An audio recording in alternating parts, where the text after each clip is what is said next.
in there. You haven't been able to find it. Well, we have to do it each time we go through it. Brandel finally found one. We're still live streaming to Facebook also. I know that was supposed to have stopped, but ours is still working.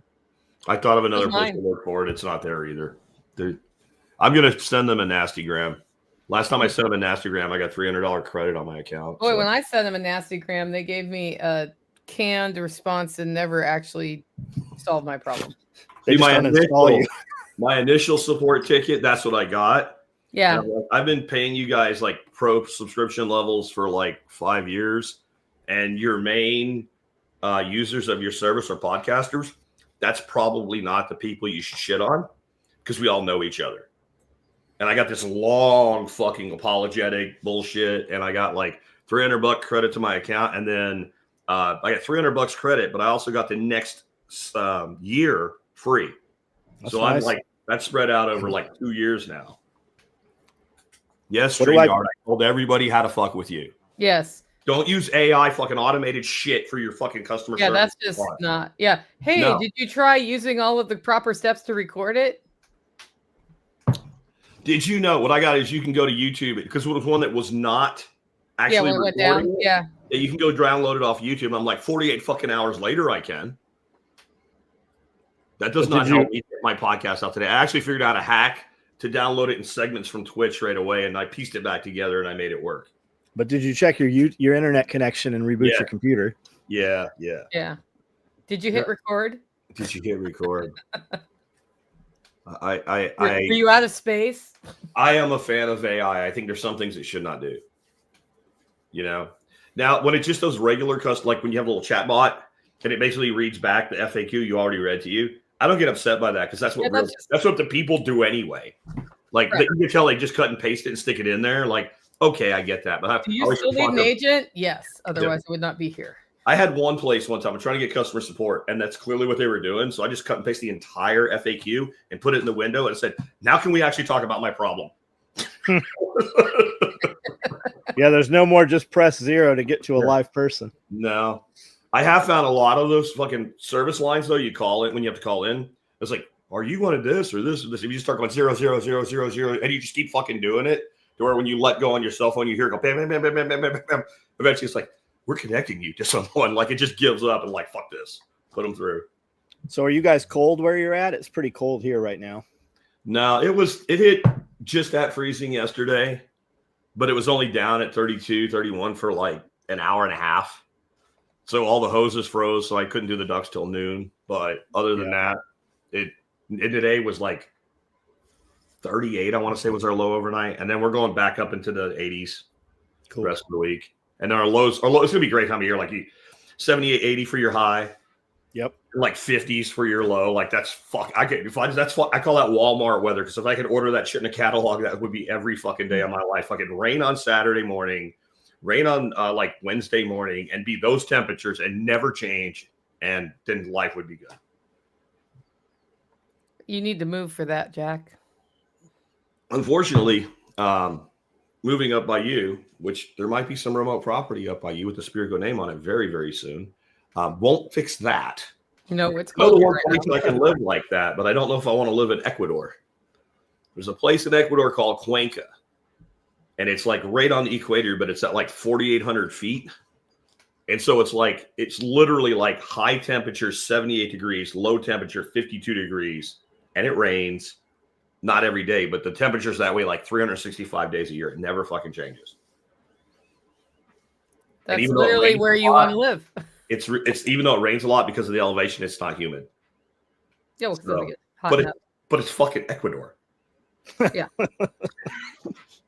That's where I was planning to go in 2020, right before all the. Were you really? For vacation?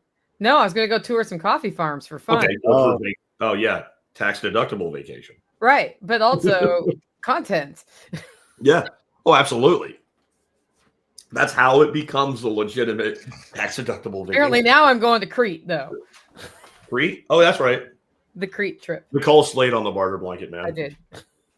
Where is Crete? Greece. Got it. Yeah. That'd be cool. Well, everybody's like, you're going to Greece. I'm like, I don't know if I'm going to Greece till I go home and have a conversation. Yeah. But now I've had the conversation. You'll like this one, John. So Jake Robinson throws like a bunch of freeze-dried shit down on the freaking barter blanket. And you know Jake, right? Yeah. And he's just floundering and everything's dying. And I'm like, Jake, just step back and let me do this for you. So I start selling his shit. And I start getting kind of building it up. And he finally like just won't shut the fuck up. I'm like, you know what? You're on your own, right? Like so Jake. I walk away and let him go. He ends up floundering all over the place, gets nothing out of it. Next dude comes up. I do the same thing. This guy comes. I don't even remember what he had, but he ended up with 2 deals and he netted about $1,200 fucking dollars. And like when you have somebody that knows how to sell, step up and say, I'll do this for you. Shut up. He's like, but I don't want to give it all at once. I'm like, you don't know what somebody's going to offer. You're completely free to do the negotiating once the offers come in. And he couldn't grok it. I'm going to say this in case Jake's listening. Jake's been doing some shit. I don't know if it's an actual program or he invented himself, where you get up at 5 a.m. every day and you do certain things for a certain amount of time. It was a dramatic difference until that moment. Only that moment. Like he was like a totally different human. And then he reverted in that moment. And then right after that, he went back to like this brand new Jake. I even told him, I said, you are a brand new Jake in the best way possible. I mean, I think I was talking with him. I was being dead serious. I'm like, man, I could tell that's a weird thing when you look at somebody. He didn't look physically different. Just the way he held himself, the way he carried himself, and the way he was less obnoxious and all of that, and less nervous. It was pretty cool to see. I mean, if you got up at 5 and just spent an hour just working on yourself, right? Positive affirmations, maybe some journaling, and just no social media connectivity for an hour. It'll completely reroute. Time reading and a certain amount of time just sitting outside. And I didn't look it up, but it sounded like a structured program, that like a hard 75, right? But not as complex. Yeah.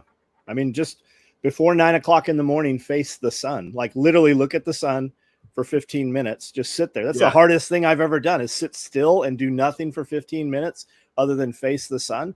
But it does, man. It completely rewires you. Okay, it is a thing, and there's many clubs. It's the 5 a.m. club. Thank you. So Academy, but there's a bunch of them. There's all kinds of groups. I might do this. I mean, yeah, there's a fucking app for that. Okay, I'm gonna play around with it. I get up close to that time anyway, so why not? You totally should. Yeah.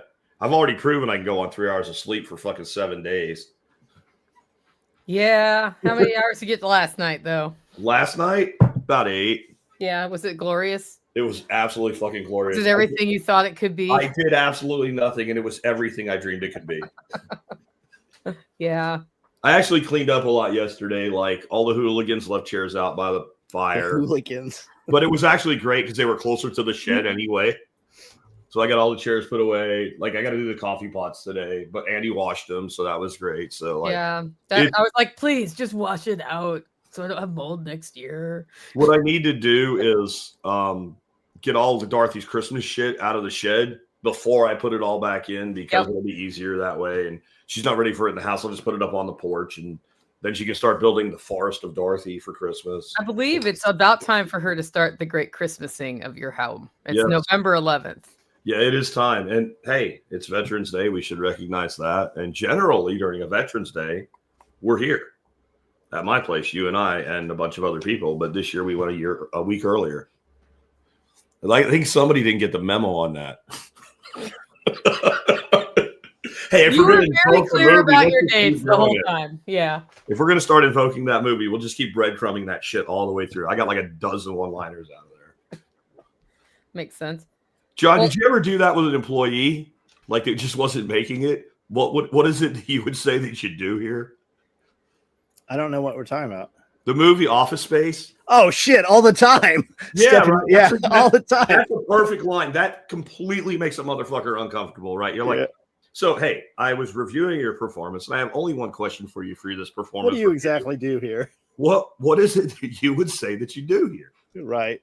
You know, because, and trust me, the way you answer this question has a lot to do with whether you're going to be on the inside or outside of that door in the next 5 minutes.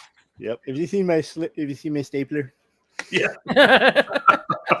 I'm going to poison the guacamole.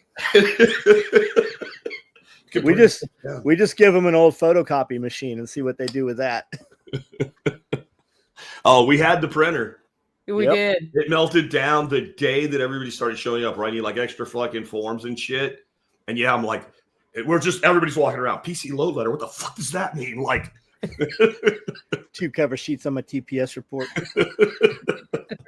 Oh, we've started. This is worse than snakes. There's No, kids. it's not that. We're just going to add snakes to it. I mean, come on. There's people come in here that haven't seen that movie. I'm like, you cannot work here. When you come back Monday, we're gonna have a quiz about this. Yeah. If you know how I got my wife to watch it, John? Because I tried to get her like 4 times. I told her the name of the movie. She wouldn't do it. I'm like, tonight we're gonna watch a Jennifer Aniston movie. She's like, really? I'm like, yeah. It's great. She's a star in this movie, man. It's like one of her first big movies she ever did. She's like, and everything I said was true. Every fucking word I said was true. It might have been misleading, but it wasn't dishonest. I'm gonna need you to wear 23 pieces of flair. Yeah. We have to do, you know what? We always talk about doing like a movie night when we're all getting together for an event. We should do that. That would be the perfect movie because we've talked about like the Monty Python stuff and shit like that, or Blazing Saddles or whatever. But that, or Spaceballs, that is more broadly appealing. I have found that a lot of those movies that appeal to men do not appeal to women. But Office Space, if you give it a shot, it pretty much appeals to anybody who had a job in the 90s and early 2000s. Yeah. Yep. Especially if it was anything approaching an office type job, then it's like, I know With this. cubes. Some of the characters, you're like, I know that guy. Mm-hmm. Yeah. Are those guys still there? That's what I wonder. You mean like, where are they now type thing? No, like, do they still have those personalities at people's jobs today, or is it a whole new set of caricatures? So people in that age would all be like Gen Zs and very young millennials now. Mm-hmm. I don't think that they can be that person. I don't think they're capable. They have their own. I think they're the same characters, but they're different version of that character. Like they would cry when the printer jammed. They wouldn't fucking beat the shit out of it to rap music with a fucking bat, right? That's the difference. Like come off, the guy's on the floor in his fetal position crying. What's the matter? My boss told me to go make 10 copies and the printer doesn't work. Bro, fix the printer. It said PC love letter. I don't know. Like that. That's what we would get. GPT doesn't know what it means. It referred me to a movie. I think we should actually build that error code into anything. I feel like it needs to be programmed into things that we're working on. I don't think it was an actual error, but those printers in that time frame, they did fucking retarded ass fucking, like it means absolutely nothing. Yeah, listen. Okay, go ahead. I'll let you do it. Yeah, Ed says I work in hospital IT department. Yes, those people still exist. Are they all old now, though? That's my question. Because they're still running those same computer systems as back then. If you want to get a lesson in marketing, look up Office Space trailer remixes. And they use the exact same footage that's in the original trailer, different music and different arrangements. And like one is a romantic comedy. The other's like a mystery, like it's almost angled like a crime scene murder mystery. And another one's like a horror. And none of the same thing I did with my wife with the Jennifer Aniston movie. None of them are actually lies. They're just deceptive.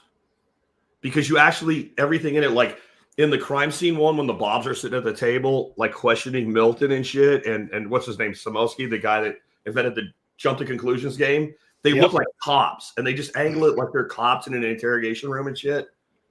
Yep, good cop, bad cop. And when the psychiatrist that hypnotizes Peter at the beginning, when he has his heart attack and dies, they make it look like he's the victim. And like we're in the trust tree. Peter jumps under the fucking door to try to get the confession and the money back. Like it's beautiful, and it's like I used to use that in marketing classes. Like it's all about how you arrange it, how you tell the same story differently. Yep, to appeal to a different audience. Yep. I was trying to get Riles in here, but he's already disappeared. Yeah. I found out like yesterday they're texting, is this close to your house? They were 5 minutes from my house. Oh, cool. On our way home. So I kidnapped him from his original objective and put him in base camp for the night. I had a really nice dinner last night. So that worked out well. They're looking for land around Nicole too. Nice. There's a lot of big pieces. Yeah, it's beautiful there. And if he finds the right piece and he can't afford it, but I can't afford it, but like if we break it in half, if there's good building sites on both, then maybe we can do that. But from what I learned over the last couple of weeks, I want to keep it about. I want to keep the parcel over 15 acres. Over 15? Yeah, to do that greenbelt shit. Greenbelt. Got it. Okay. Yeah, it just drops your taxes to dog shit. I was like, looking at some of these places, I'm like, how the fuck are the taxes that low, even for Tennessee? And then Nicole keyed me on a piece of land I had her go look at for me, that was an issue and you couldn't subdivide it beyond that and whatever. It's like getting ag prices, like your ag tax price, without actually doing ag. Is kind of how I look at it. It seems like the rates are pretty equivalent. You have to have a plan. So usually it's a logging plan on a piece of property like that. Yeah. And if you start putting houses up in the trees, it could mean that you reverse or lose your greenbelt and have to pay back all the saved taxes. Yeah. What Angie told me is you do wildlife management. Oh, smart. And then you pretty much will never hear from anybody ever again. Because as long as the woods are there for the deer and you plant some shit for the deer, then you did wildlife management, which is a loophole here in Texas too for ag. I didn't know that. You can do wildlife management and get an ag exemption here. But our minimum's 5 acres, so I can't do it. And they would come here and go, yeah, you're not going to have any fucking habitat for deer on this rock anyway. You're fucked. Get out of here. We can't get registered as a farm because I don't have 13 acres here. Yeah, yeah. So you just need to like bump somebody off and get 3 more acres. But I think that was that a recent thing you discovered or something a while ago? No, we've been trying it for a couple of years, and every time we turn, they're like 13 acres, 13 acres. Huh. So yeah, it's 5. Because well, I know you can get USDA grants for less than 13 acres, but then that means you're going for a grant, which means they have to somehow define you as a farm. But farm tax exempt, they won't give me my. They're different things. You can be a farm. Yeah. You can't be ag exempt. Those are separate issues. Because John, if you have a space left of all the shit you've done, what you should look into is NRCS high tunnel grant. Yeah, so I have high tunnel, but NRCS means you have to grow in the ground. Yeah, and, for 4 years. If they ever come out, they better not find anything in that tunnel not in the ground. So only for 4 years. Yeah, I thought it was actually 2 years. Yeah. But they don't actually buy your tunnel. You buy your tunnel, and then they reimburse you on part of the tunnel. Yeah, I had a guy on. You can get about 70% of it paid for with grants, so you're still out of pocket for 30%. But he also said that like once they came out and looked at it the first time, he never saw anybody again. Got it. You know, and I think he said you don't have to grow everything in the ground, but like all the ground except for pathways has to be in cover crop, and it's a certain percentage. Can't be heated. Has to be in the ground. There was a few other things with it. Yeah. I think we're going to actually use high tunnels to dry firewood in. That's not a bad idea. Through the the months. I mean, they'll do cross fencing too. So that's another thing. If you have a perimeter fence, they'll do the cross fencing, which can be helpful if you're actually rotating your animals. It can be hugely helpful because it's a bigger investment than anybody tells you it will be as you get into it and realize that your whole life is easier if you have more infrastructure. Yeah, and fence is expensive. I mean, well, the right fence is expensive. Correct. I don't want to do any of that shit on a property up there because I'm not only going to be there a couple months a year. And the wrong fence is even more expensive. I want fucking woods everywhere and like a yard big enough to fence in so when I'm up there and the dog has to shit at night, I can let it out the door. I want low maintenance. Jack wants a deer, turkey, and fish farm as near as I can. Yeah, I want a pond and I want a berm so I can shoot. Man, if the berm happens to be a fucking mountain, okay, that works too. You can put up vertical phone poles and build a deck on that and just put your tiny house or tie your tiny house into the phone pole. So it's like a tree house. Yeah. Not without having to have the trees. Yeah. I'm probably, given what we want to do with this, just going to do like a brand new, like super upgraded single wide 3.2 or 2.2 because like that can be in a week and it's done. And then all the everything's brand fucking new. 10-year warranties on everything. And I can do the land and the home cash and be done. Yep. And then I can Airbnb it when we don't use it. And then one of Nicole's people can get paid to clean it. I need that crew right now. Cleaning crew? Yeah. You always need that. Everybody needs that crew. And when you have it and then you lose it, everything completely changes and you start removing things. And then when you get those people back, then everything turns back on. It's just an ebb and flow constantly. It almost needs to be seasonal. Yeah. Well, I feel like a good webinar series on that, training series on what really happens when you think you're depending on outside cleaning on your Airbnb or whatever. It depends on where you are. You better be ready to deal with the things when all of that just falls. It depends on where you are too, because like where you are, it's a lot more spotty and a lot less consistent with high volume of Airbnbs. Like another place I'm looking to buy properties down in Freeport. There's like 10 companies. All they do is clean Airbnbs. So if you're unhappy with A, you fucking fire them and hire B. And that makes it a lot more doable. The problem is those areas are much more competitive, obviously, to buy property because half the properties or more. Or I would say half the properties in Freeport or Airbnb on the beach anyway.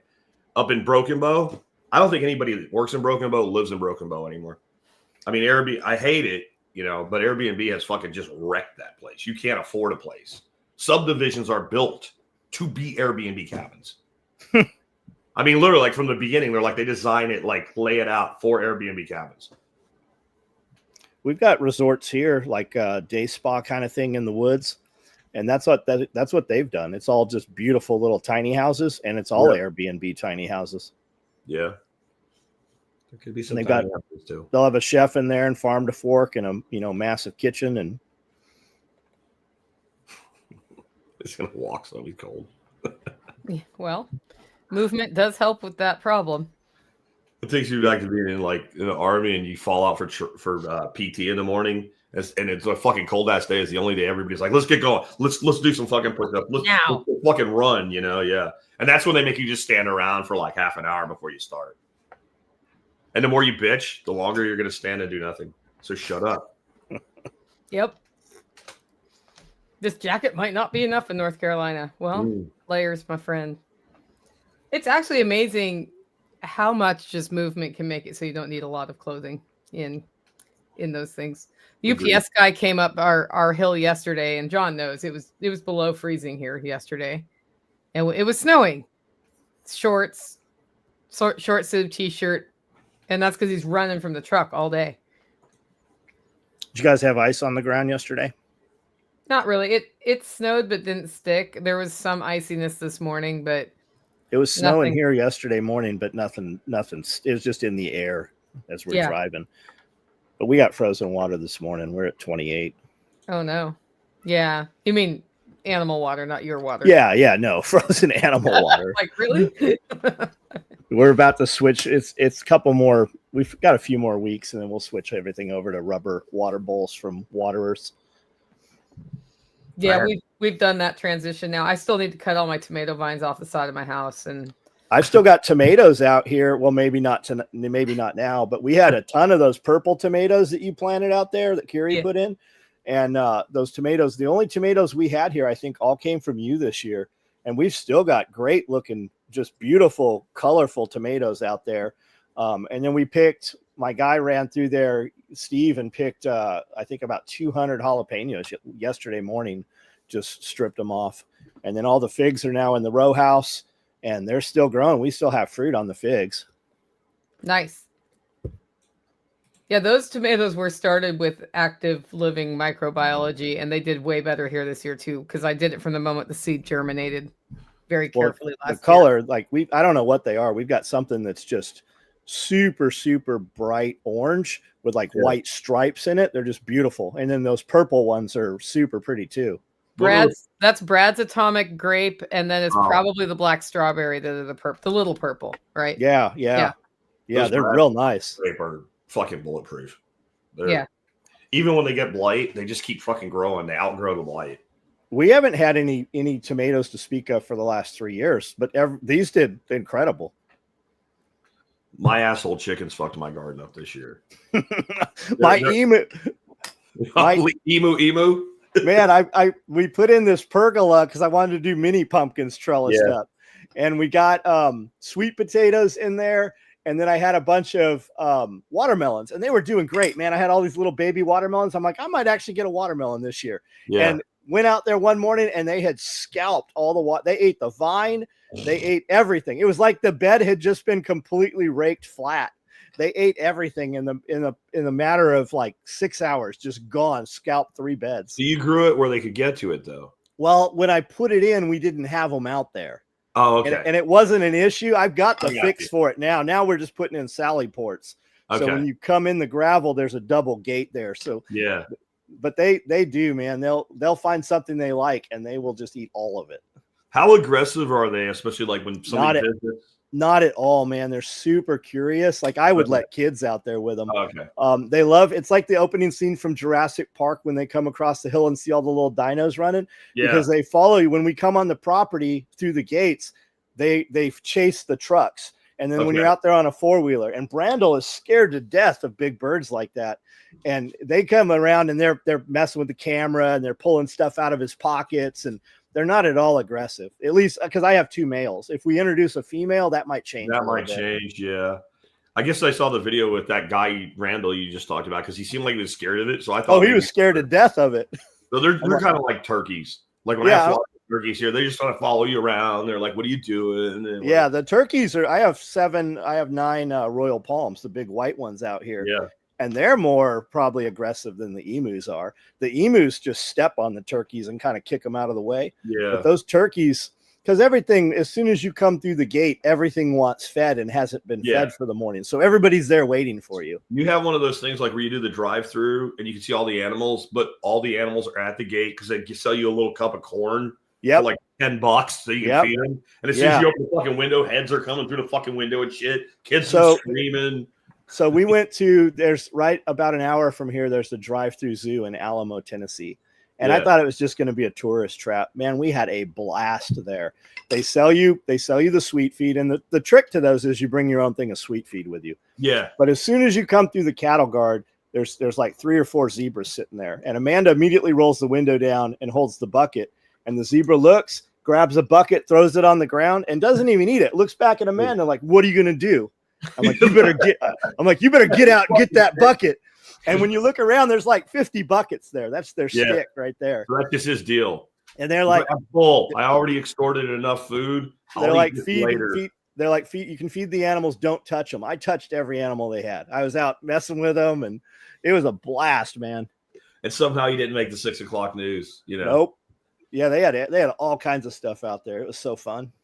Not like the guys who run with the buffalo in Yellowstone. Yeah. That's or a the bad guy idea. Did you see the guy dressed up as the wolf that went out with the wolf pack and the wolves mauled him? He was dressed up in a furry costume in Yellowstone. The wolves tore the piss out of him. Of course they did. The Rangers were watching. They had to come and rescue him. No shit. What? I bet they have great stories to tell, the Rangers. Oh, hell yeah.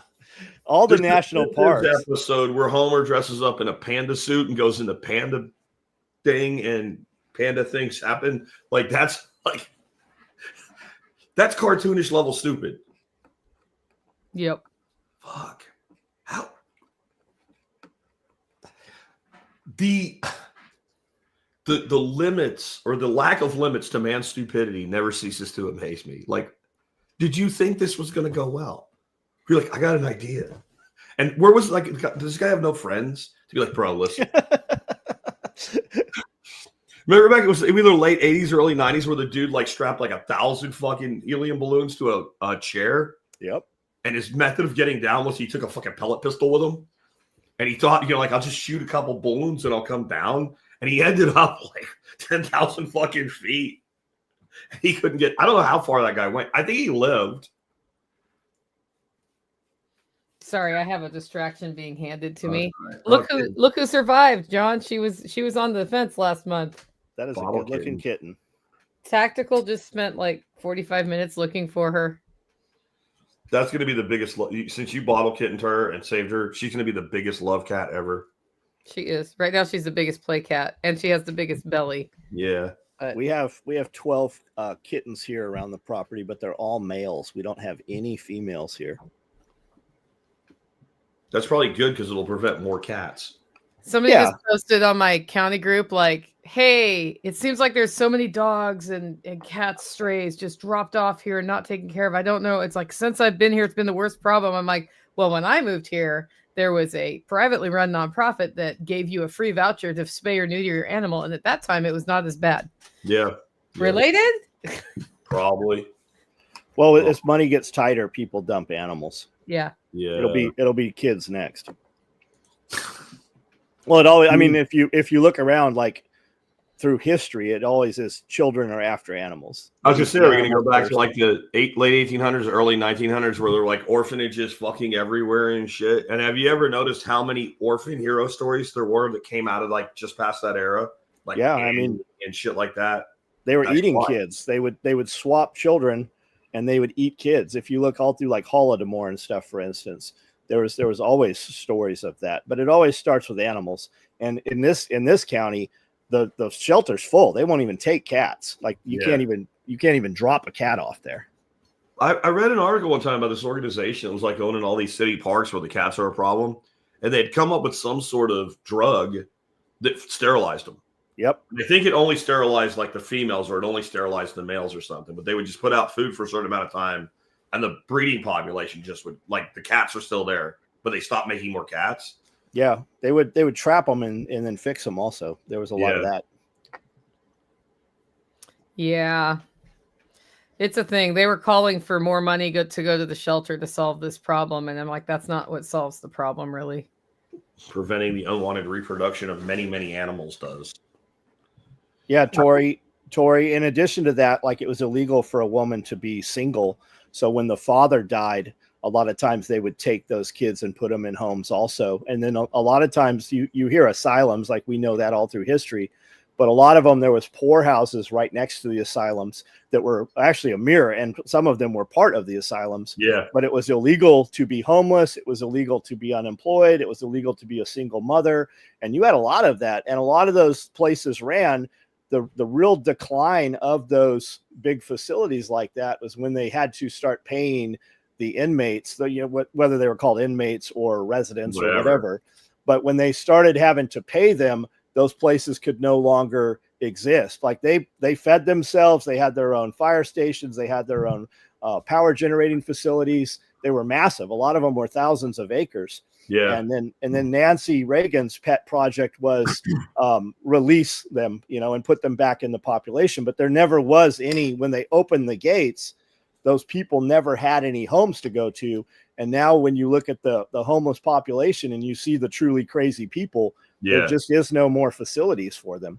That's the real MAGA. Make asylums great again. I love it. I love it. It seemed like a good idea at the time, but if you look at the net result. Yeah. Geraldo Rivera did an expose and came through some of these asylums, and they were just horrid. There was feces all over the ground, men and women shackled to concrete together. And he came back. It's supposed to be 6 months. He was supposed to come back and do another like follow-up, and he showed up 3 months early. And what they had done is they had literally walled off part of the building to hide it. And they got caught. And that's what really prompted Nancy Reagan to go out and do, all of her release them. And I get that, but we could right now like cut 10% of foreign aid. Oh yeah, absolutely. You could have great asylums, like make asylums actually great again. It'll be the best asylum ever, right? Like, and everybody knows it. And everybody's so beautiful. So beautiful. All the spires in the asylum, but they will be well cared for. Fix all the bills. Yeah. And like have it as a rehabilitation plan. Like, we would like to get you out of the asylum. But there are people that, I'm sorry, like that's their best course in life. It really is. Like, and if it's uncomfortable there, then maybe you won't want to be there. So it shouldn't be too comfortable, but a little comfortable. Right? If anybody says it's not, it's fake news. Well, I always wondered, because we went from like orphanages to the foster system we have now, where it's just rife with abuse, right? Yeah. And I did a whole thing a couple years ago, like, why did the orphanages go away? Because they were also rife with abuse. Mm-hmm. So they just changed the abuse. Yeah, they just outsourced the abuse. Yeah, and it facilitates some other abuses that was harder through an orphanage. Yeah. Like you have centralized abuse where you have very easy oversight of centralized systems. Like we love decentralized, but maybe some things that are like prone to abuse should be centralized. Because when you have decentralized abuse, that's a lot harder to police. And like the deal, like I don't want to offend anybody because I know some very amazing people who are foster parents. I mean, amazing people. They dedicate probably the same ones I'm thinking of. But there are people who literally see this as a cash flow thing. And the more foster kids I have, the more cash flow I have. And then my goal is to make sure they don't die on as little money as possible. And I get the spread. Yeah. And that shit happens. And if you've ever cooked for large numbers of people, you know that it's actually easy to drive the cost per meal way, way down if you feed them dog shit food, especially. And you can have a fairly profitable operation. And then you look at a good foster parent. We're self-sufficient. We don't have jobs. We're here all the time. We can just take care of the kids. Yeah. And the kids are helping them grow the food. Yeah. Or whatever. Yeah. Whatever they're doing. Because there's a lot of city level stuff too. We're not doing any food growing or nothing, but yeah, it's fucked up. So there's a private nonprofit organization in Tennessee where it's a faith-based one where you agree to take the kid to their same church sort of thing. Yeah. And you can foster a child if the mom's going or dad or parents are going to prison for a certain amount of time or rehab or whatever. And it's actively keeping the parents engaged through like they can visit at certain times. You don't get paid for that if you become one of those families. So there's absolutely, you don't get money for food. Like you take care of this child. Yeah. And I like that one has had good outcomes. I like that though, because if everybody's going to that same church or their same church, then like the church itself can like see the kid, once a week and identify problems like, are they malnourished or something like that. So it's like distributed, but centralized. Yeah. What else can we apply that model to? Yeah, this is an issue. Jose says most of the abuse starts from the older kids in the foster home. Yeah, I bet that's true too. That's a problem. You like starting people into one room and you don't have any way of, Well, you got that staggered age too, so it's natural that those bigger kids are going to pick on littler kids, and if they don't have oversight, it's going to be even more so. And also not oftentimes emotionally damaged going in. Yeah, broken people break people. It's just like hurt people, and that's exactly. I mean, if a lot of those kids in that system, and that's who puts that on them. Bear talks about that a lot, like the beds that are available for recovered traffic victims through like Department of Homeland Security. There's only like 80 of them or something in the United States. So when they're putting together Caleb House, that's what he talks about. And he's like, because we don't take any federal grant money, because then the feds are up there putting all these stipulations and you have to let boys be with girls. And if they think if this boy pretends to be a girl, you have to let him around. And he's like, those people, the same things that happen to them, they now do to those other people. We have to keep them separated. And if we take any federal money, we have to go under their umbrella and their guidelines. And it's just asinine. And now we have put these people back with, predators again, even though we have rescued these kids. They now do the same thing to the next kids that they come in contact with as they get older. And they are broken, and you would understand that they're broken just by what happened. But like my niece's husband, I don't know if nephew-in-law, right? He's a county sheriff in Colorado, but he's been in the last 10 years on federal task force with the FBI. And he did like 3 years on a human trafficking task force. And he said, you do all this work. And he's like, it's incredible work to finally find the person that you need to find to get. And they finally track it down and they free like 6 people because a lot of them have been farmed out, but they find that headquarters and they get that guy. And not only is he the guy that has those people, he's the guy that's trafficked fucking shitloads of people. And to really make the case, they need somebody that they freed from that guy to say he did it. And that hardest thing is to get that person because they're so fucked in the head and so controlled and so brainwashed. And that will tend to be the ones they'll keep for themselves, the ones that are most controllable. So then they can't get them to testify. And these guys, they could have went away for 40 years, might get 5. And that's just, honestly, what you need, that's what you need if you do that. And they recover the same victims over and over. Like they will literally recover the same child 6 to 10 times. They just get, even though they've been put in the foster system, they end up right back in those systems. See, I don't even think if you do that shit to some little kid, you don't even deserve the bullet. After the bullet, we're going to bury you. I just say, go ahead, just skip the bullet. It's 100% effective. The dirt nap is 100% effective. Beth Emily says, being a few years older than you guys, you're not wrong, but there's so much more to it. Are we talking about the asylums, Beth? Is that what you mean by that? Put in, like, let us know what we're talking about. Okay, so new neighbor. Oh, sorry. Go back. Okay. That's the comment John's talking to. That's Beth Emily's comment. Yeah. Who did you have up? So new neighbors, big foster parents returned 2 to the parents. Parents murdered 1 child. They just adopted the one who was left. That's brutal. Wood chipper fuel is cheap. I don't think you even need wood chipper fuel. You literally put them on a big stone, and you just let the people of the town handle it. Just put some, just piece by piece. Just let them. People will show up to do the work. I have lots of creative ways. It doesn't even have to be creative. Just a pair of needle nose pliers. Just on a he's just on a big piece of concrete block. He's chained there, and there's a pair of needle nose pliers. Just let the residents handle it. Get in line and take a piece. I was thinking more like staked out where ants are and honey. Yeah, I mean, I saw a movie one time. Of course, the guy escaped. Like, they staked him out in the desert. Yeah. And he's laid out in the desert, staked out, and they put a bottle of water in his hand. That's how all the look at the bottle, but he was able to break the bottle and cut the rope. All the westerns, you used to see that in all the and cartoons. You would see that in cartoons too. Yeah. I got some stuff. I mean, I do come from Eastern Europe. The train track scene. Vlad the Impaler had it well. Yeah. Right? Fences make good neighbors, and sometimes neighbors make good fences. Look at all these men that have been to prison for murdering people that harmed their young relatives, right? Or their children, or their niece, or their sister.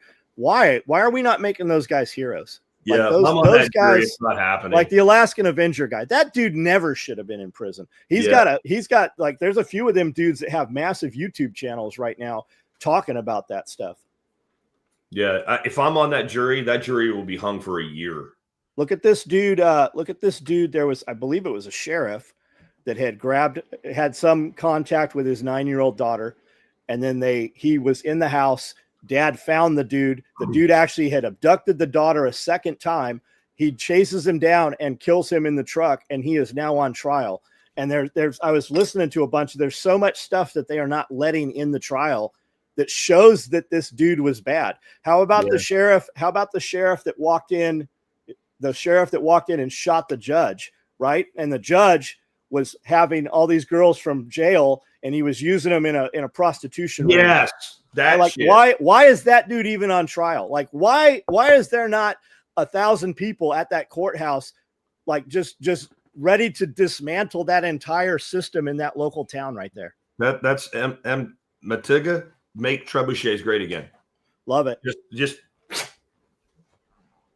I think he went about 600 meters. Just like Pumpkin Chunkin. If you survive, you get to go free. Yep. we bring the Mythbusters out of retirement, and they do the trebuchets with the pumpkins. What was that called? There used to be a thing. Pumpkin Chunkin. No. Way back, Middle Ages. Like, if you were accused of something, and they would put you in this scenario where you're going to die, like, and 99% of people died. But if you live, they said, well, God must have wanted him to live. He's not guilty. Well, it's trial by ordeal. Trial by ordeal is what it was called. Oh yeah. Okay.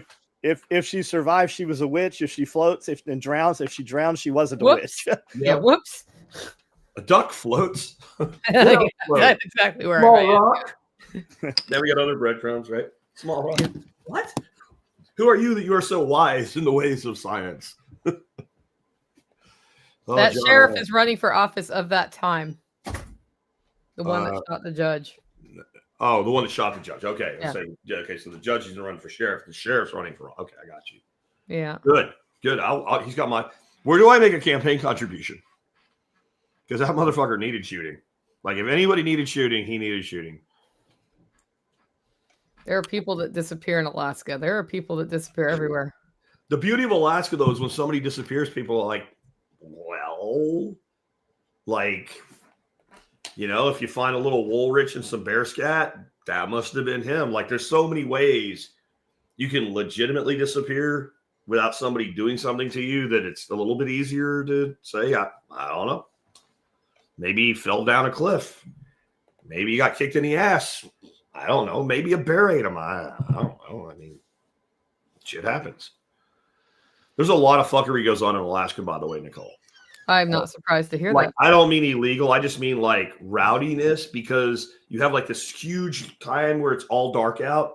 Yeah. And then when summer comes, you get this condensed period with like days that fucking go on for like 18 hours. Yeah. And so like, and there's nothing to do. So everybody's drunk all the time. Like Cops Alaska, it's not called that. It's called something else, but it's like the cop show in Alaska. Like, it's just nonstop fucking fights, drunk ass people running trucks through houses and shit. And that's all they deal with 90% of the time. And how does their population change seasonally as well? Pretty big. Yeah, and that just sets the foundation, because ski towns have that same thing where different time of year, but just huge influx of people who don't actually feel invested in that community, so they don't care. When we were in Alaska, there was a shit ton of people that like were driving the tourist buses and stuff, and they weren't just not from Alaska. They were like from other countries, like kind of on the cruise ship type of other countries, you know, like Malaysia and shit like that. And like one dude, that drove our little shuttle bus to this one excursion we did. He was from Florida. He's like, yeah, come up here. I work here for 4 months and I go back home.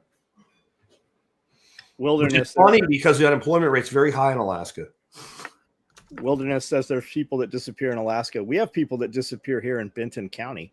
If you look at like America's Most Wanted or Unsolved Mysteries, that TV show, like there was dozens of them that happened here in Benton County. People just disappear out in the woods here. And then Jester says, are you aware of the backlash we're starting to see regarding automated license plate readers like the flock cameras? I saw a dude talking about counties that have won against flock coming in.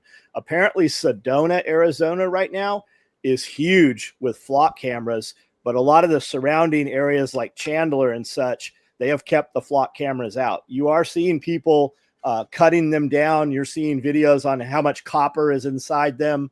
But like flock camera has just become a household name because of social media. 25 years ago, when I was in San Diego, they had flock cameras that they had to be on the hood of police cars, and they would drive through shopping malls scanning license plates. And I knew a cop. I saw it happen. It had a laptop in the computer in the cruiser, and when it would get a ding, it would make an audible chime, and then it would show who or what they wanted out of the vehicle, whether it had expired registration, it was involved in an accident, or the person it was registered to had a want or warrant. So they would literally either tow the vehicle or just wait for the dude to show up and arrest him. It's way more insidious than that. Now they're talking about, well, we don't have videos, but they just put an app in. They just put an update that allows video. It's always allowed video. If you're hearing about it, or they're kind of testing, putting their toe in the water to see how we react, they're already doing the shit. It's just whether it's admissible and which court that they can use that against you in. Yeah. I'm just going to float this. Like, we've all seen the videos of like somebody takes a Glock, puts it under a drone and makes it shoot. It could just be a spray paint can. It could just be a spray paint can. Then it's just simple vandalism. And then like if you spray a lens of a camera, it doesn't see things anymore. Cody from Wrangler Star had a great series where he would just do a little, hey, you can, your Roomba holds this much flash powder or whatever, you know, he's like, act accordingly. But he stopped doing those. I suspect somebody said, hey, knock it off. Yeah. I like the angle of guess how much copper's in there. Have you seen like the videos they do for truly stupid people? They'll like show a picture of a valve stem and it'll say like, this is a tracking device from the government. Go check your car. And if it's there, cut them off with a pair of cutting pliers. And you know, somebody did it. Somebody's like, oh, fuck, they are there. What's that sound? Yep. You're pretty screwed after you do that too, by the way. I mean, that's a full-on breakdown to put it back, a new one in. So Beth Emily says, I was a property manager for a homeless, mentally ill property in Atlanta in the early 90s. Oh, yeah. One lady who got kicked out came back and murdered my coworker. Yeah, she was at the tail end of that, right when they did the Be Free. Yeah. Yeah. All you got to do is drive through towns in California right now to see what a mistake that was. And I've seen it everywhere. When I was in California a couple of years ago, I've never seen it that bad. The fucking fentanyl fold is everywhere. Fucking dudes walking around trying to catch fucking bugs. Guess what? It's like middle California, I guess, a little bit northern California. It's fucking 60 degrees out. There's a breeze. There's no bugs. And the bugs off their fucking head and trying to catch them and shit. And the massive necrotic wounds that you see on some of those videos, that's pretty insane, the different stuff they're using. Did Congress or somebody just make it illegal to be homeless? I saw a lot of squealing and gnashing of teeth on social media saying that basically they just passed some bill or something, or there was a executive order that basically made homelessness illegal. What is that about? It's only in DC and it is an EO. And it's more like if the homeless camps there, you have to tear it down. The cops have to tear it down, and they have to try to get help for the homeless person, like take them to one of the resources that are available for them. And it's just basically, it's part of Trump's Clean Up DC thing. Trank, that's the stuff I was talking about. Trank or crocodile is. Oh yeah, that trank shit's bad. That's bad shit. But like the president cannot make homelessness illegal in California or Florida or Oregon or whatever. Like, well, I don't know that Congress can either. I don't think so. I don't know how they get that done. And usually when it's something like that, that's an EO, but usually when it's Congress changed this, it passed the House. It got sent to the Senate. They're now going to argue about it or not let it be discussed, or like a lot of the time when people are freaking out about that stuff, it never passes anyway. Well, one fucking retard rep who's nobody pays attention to wants to be paid attention to, so they introduce a bill. Like, and it matters as much as if I or John or you did it. Like it does, and people start fucking losing their minds. And it's people like fucking Alex Jones for all the good he's done. If he gets a hold of one of those, they're gonna get you. Like fucking calm down, bro. Like chill the fuck out. We have enough shit to actually worry about. We don't need to be inventing shit to worry about. I'll tell you who I'd worry about is Dawn Gorham going after the raw milk guys in Tennessee. I don't know who that is. She's local, and they just showed up and let themselves into her private place where her herd share people pick up milk. Oh, okay. So left she's her a little like you can't have butter here, which she actually can, according to our AG. Yeah. And now she is going around organizing food freedom, farm freedom summits all over the state. She got mad. Raw milk summit. Yeah. There are times when it's morphing. If you fuck with the person and that person has some clout, you should have just left the fucking person. They're in their little island. They have their 20 people that get milk. All you gotta do is leave them alone. But then you go poke the fucking bear, and the bear's like, you know what? Let me show you how this works now. And she's poetic justice. You poke the bear who worked in a government position, whose husband is a lawyer, who knows a person or two in Tennessee, who can get a person or two out, right? Yeah. Yeah, and then next thing you know, a whole bunch of fucking freedom movement podcasters, and all of a sudden money flows in to fund the fucking anarchy, and then you should have just left it alone. She's gonna have to run for office. I think Ken Berry's about to as well. Like he's heading that direction.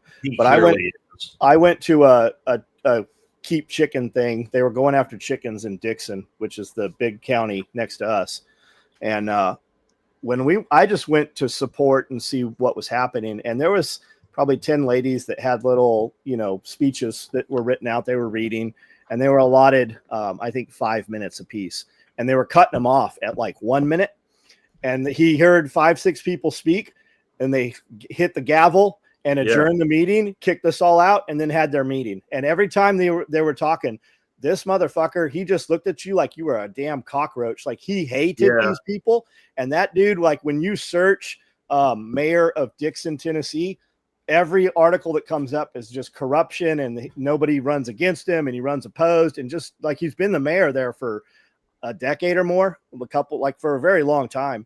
But they were trying to make it, you had a rural area where they're trying to bring in housing and shopping malls and stuff. And everybody when they regentrified Nashville, people kind of came to Dixon, and there was mobile homes and disorganization and stuff.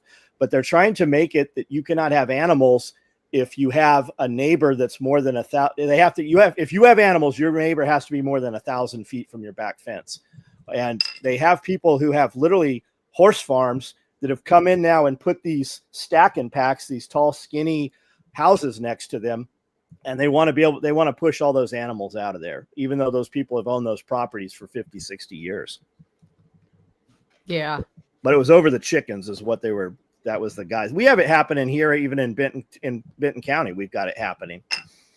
As a person who lived through all the chicanery that happened in Oregon over my lifetime of going from a relatively free state with heavy agriculture to what it is now, what I see is the most important fight in Tennessee is all of these local things. Because that's how they did it in Oregon. They just went one town at a time. And then it's like, it's totally happening in my county. Oh, we need zoning and codes. We'll copy what Wilson County is doing because it's worked there, but it hasn't, right? It's pushed people out. It's taken away the very strength of the community where you can have a trailer single wide next to a McMansion and people basically getting along mostly in harmony with a diversity of incomes and a diversity of perspectives. We push the poor people out. We make it really expensive. We bring up our tax base, which then leads to a rural crash. Yep. So it used to be Agenda 21, and then it was Agenda 2030. The new buzzword is America 2050 now. And when you look at all those things that they're pushing through, it's in your area, whether you realize it or not. Your politicians are getting funding to put that into effect. Like we didn't have a zones or codes dude running around here until recently. And he came in and started harassing people over chickens. And they're saying you can't have any farm animals. And they're saying chickens are farm animals if you have under an acre. And they're saying anybody getting new animals has to have 5 acres now in city limits. We don't fall under that here. But sooner or later, that's the whole thing with putting the 4-lane road in. They're going to bring traffic, and then they're going to want to bring Benton County into Camden City. That's where it always heads. That's exactly what they do, and they're paying them based on how many permits or whatever they can. Yeah. So the incentive is false to begin with. If you're going to bring in a codes guy, pay him a salary. Yeah. It's like the motorcycle cop they hired down here in Lakeside. And basically told them, like, you write your own salary. We had your salary, but if you don't make enough revenue to cover your salary, we're going to get rid of you. We had a highway patrol guy show up on a motorcycle that was running around here for a few days, and he was run off the road and literally put in intensive care. I don't know what the situation was, but now they don't ride a motorcycle here. They bring motorcycles in on trailers and then use the motorcycles. Yeah. But they lowered this speed zone out here to 35. And they have 6 years to complete the project, and it's only going 4.5 miles, and the speed limit is 35. They literally had motorcycle cops hiding behind trees that were just stopping people. Yeah, but they're only stopping local people. They're not stopping any of the massive dump trucks that are running 60 through there. No. What they'll do down here, like they'll police the highway, even though the local cops are not supposed to police the highway. But there's a loophole where like a certain segment of it runs through. If your city limits are on both sides of it, you can, but you're not required to. So what they'll do, they'll tell the cops, if you want overtime pay, come in Saturday. And they'll put one dude up on an overpass. And they'll have like fucking 8 motorcycle cops waiting like a half mile down past that overpass. And they'll just pop a car and say, call out plates, and they're just popping them. And by the time like number 8 has written his ticket, he's back in line waiting for the next go. And they'll run that shit for like 6-8 hours on a Saturday. It's all revenue generation. Yeah. And like we'd see an influx of highway patrol here. And I knew a dude that was a member of highway patrol. And he said, well, if you see an influx in your area, that's because the local politicians have requested that to come in. And I said, they're just poaching all these guys on the way to work. He said, most of that money, he said like 70% of the money off of those tickets stays in the county. So there is an incentive to have them come in and write those tickets. Same with like something I didn't know is that the majority of sales tax for the area actually stays in the area where the sales tax takes place. See, ours is exactly the opposite. So if the local cop writes you a ticket here, like 70% goes to the state and 30% stays local. But there is a boomerang that comes back around. The more money the state has, the more they distribute to local law enforcement. So it still benefits them in the end. And then our sales tax, like people think, most people that have been here think our sales tax 8.25. It's really 6. 2.25 is local. And that's what stays the local. And then some places don't have exactly the same, which makes when you're doing paperwork and you're like selling like a distributed service in Texas a fucking nightmare. But like where I live, since we're unincorporated, if I ran a retail out of here and you came to me and bought, I'm going to charge you 6% sales tax. Interesting. Yeah. I saw Josh mention flock cameras about a FOIA request. I had also heard that the flock camera system, like the municipality doesn't own the cameras. Flock owns the camera. You buy a yearly or monthly service. And I had also heard that a lot of the things people were up in arms over is if this municipality got flock cameras, they have access to all of the flock data in the database. So they can just data mine anything they want that's ever gone through any of that stuff. And a lot of that too, like that's your whole data management centers. And it's because they're holding all that information, not just flock, but everything is data mined. Here's what's going to happen. Like 2 really cute kids are going to get kidnapped. And then the flock cameras are going to, rescue. National alert. They put the little pretty girl's face on every day. And then the kids are going to get saved. And then they're going to talk about how a wonderful thing this is. And 70% of the retards are just going to be like, we have to have this. And it'll be everywhere. That's how they're going to do that. Jester. Yeah, I'd heard that they're in partners with Palantir. If you look at Whitney Webb, there's this girl, Whitney Webb, who's all over YouTube. And she talks a lot about that Palantir stuff. You want to hear some crazy shit that you're just not aware of. And she's got all the supporting evidence. And you can kind of pull the thread as go as deep as you want to go with it. But Whitney Webb talks about all of that stuff. Yep. Here's now for something completely different. Jack, have you been asked to play the role of Santa for Christmas? Just asking. We're playing around with it. We're not really doing anything official. I've even got a hat, but I don't have it here. It's just a cap, but it's got an SC on it, and it's red, and it looks like a Santa cap, but it doesn't mean Santa Claus. It means Spiritual Claus. But I will tell you this, like, regardless of what we do with it, on January 1, I'm going back to, beard, but normal beard. Yeah. January 1, it goes. Whitney Webb does talk a lot. So does Sarah Adams, but are they wrong? She's not wrong, Whitney. I just don't care for her. She just comes across. I get it. The voice. I know. Yeah. Just dingbat voice. Like, she's not wrong. It's just, she's also one of those people like 90% of the time I'm yeah. And then but everything is a conspiracy. And sometimes she's got all the evidence and sometimes not so much. If you guys like that, there's another one called, it'll come to me in a minute. She's on Instagram and YouTube and she does conspiracy theory stuff. It'll come to me in just a second. I'll tell you who it is. I want to know about this, which reminds me, Jack is a jerk. Thank you. Why am I a jerk though? Why is he a jerk?